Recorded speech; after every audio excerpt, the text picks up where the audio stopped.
জামায়াত ইসলামের তিনটি গুণ: যারা ন্যায়পরায়ণ, সত্যবাদী, অন্যায়ের সাথে আপোষহীন, নিজ নিজ অবস্থানে নিজেদের যোগ্যতা প্রমাণ করেছেন, এসব মানুষের কাছেই আমাদের দেশ নিরাপদ। যারা গরিবের হক নিয়ে ছিনিমিনি খেলবে না। সমাজ থেকে চাঁদাবাজি, টেন্ডারবাজি দূর করতে হলেও জামায়াত ইসলামকে বিজয়ী করতে হবে ইনশাআল্লাহ।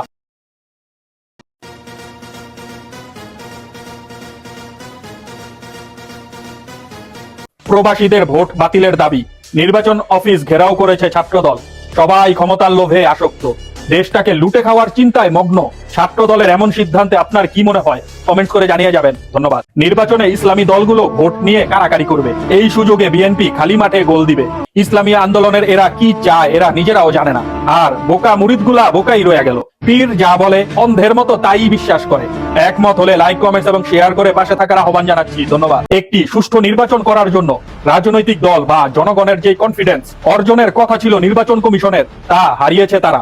বাংলাদেশে একটা সুষ্ঠু নির্বাচন বাস্তবায়ন করতে পারবে না ইসি। আমরা জাতীয় সংসদ নির্বাচনে অংশগ্রহণ করব কিনা পূর্ণ বিবেচনা করার সময় এসেছে, বললেন আসিফ মাহমুদ সজীব ভুইয়া, জাতীয় নাগরিক পার্টির এনসিপি নির্বাচন পরিচালনা কমিটির চেয়ারম্যান। আমারও ব্যক্তিগতভাবে মনে হয় না এই ইসি সুষ্ঠু নির্বাচন করতে পারবে। দয়া করে আপনারাও আপনাদের মতামত জানিয়ে যাবেন। জানতে চাই আসলে বেশিরভাগ মানুষ কি চিন্তা করছে।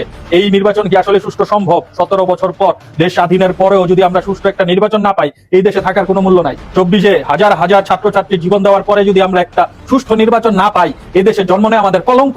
আমরা কোন খারাপ কাজের ফল স্বরূপ হিসেবে আমরা বাংলাদেশের মতো একটা দেশে জন্মগ্রহণ করছি। আমাদের কপাল এতটাই খারাপ। খাম্বা তারেক বয়কট। তারেক রহমান বলে গণভোটে না দিন, ধানের শীষে ভোট দিন। এই দেখুন ভারতীয় দালাল কি বলে। গণভোটে না বলছে, কারণ একটাই, গণভোটে হ্যাঁ বিজয়ী হলে চাঁদাবাজি করতে পারবে না। তো দেশের জনগণ আপনারাই সিদ্ধান্ত নিন, আপনারা হা দিবেন নাকি না দিবেন। আপনাদের আসলে বিবেক বুদ্ধি যদি থেকে থাকে, যদি দেশের ভালো চান, নিজেদের ভবিষ্যৎ ভালো চান, অবশ্যই হা দিবেন ইনশাআল্লাহ। হায়ের পক্ষে একমত হলে অবশ্যই ভিডিওটি বেশি বেশি শেয়ার করে দিবেন। ধন্যবাদ। রুমিন ফারহানার হুমকি সরকারকে।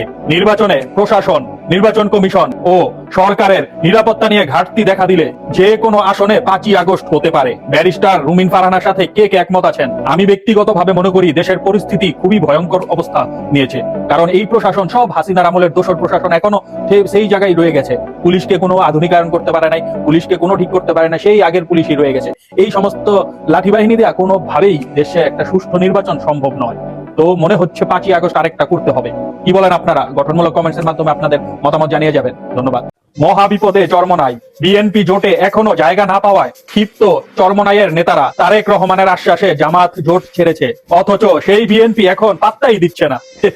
একদম উচিত শিক্ষা হইছে। এই ব্যাপারে আপনার মতামত কি? কমেন্টস করে জানাবেন। ধন্যবাদ। খেলা জমে ক্ষীর। ছাত্র দলের আবিদুল ইসলাম বলেন, জাতীয় নির্বাচনের আগে আর কোনো ছাত্র সংসদ নির্বাচন নয়। ছাত্র দল ইসি ঘেরাওয়ের পরে রাকিব চাচা বলে, জামায়াতপন্থী OMR মেশিন ব্যবহার করে প্রতিটি ছাত্র সংসদ নির্বাচনে ছাত্র দলকে হারানো হয়েছে। অচিরেই জাতীয় নির্বাচনের পর ক্যাম্পাসে ছাত্র দলের বিজয় হবে। কড়া জবাবে শিবির সভাপতি বলেন, পরাজয় সইতে না পেরে ছাত্র সংসদ নির্বাচন পেছাতে ইসি ঘেরাও করছে ছাত্র দল। ছাত্র দলের এই সমস্ত ফাইজলামি তাদের কথিত ভারপ্রাপ্ত চেয়ারম্যান, এখন তো বর্তমানে চেয়ারম্যান, সরি ভুল বললাম, উনি কি এগুলা দেখে না? উনি কি অন্ধ? এগুলা যে আলতু ফালতু কাজ করতেছে, এই নির্বাচনের আগে এগুলা করতেছে নাটক। এই বিএনপি বলেন, ছাত্র দল বলেন, বিএনপি হচ্ছে সবচেয়ে নিকৃষ্ট একটা দল। আওয়ামী লীগের চেয়ে 1000 গুণ খারাপ একটা দল। সবাই বিএনপিকে বয়কট করুন। একমত হলে লাইক, কমেন্টস এবং শেয়ার করে পাশে থাকার আহ্বান জানাচ্ছি। ধন্যবাদ।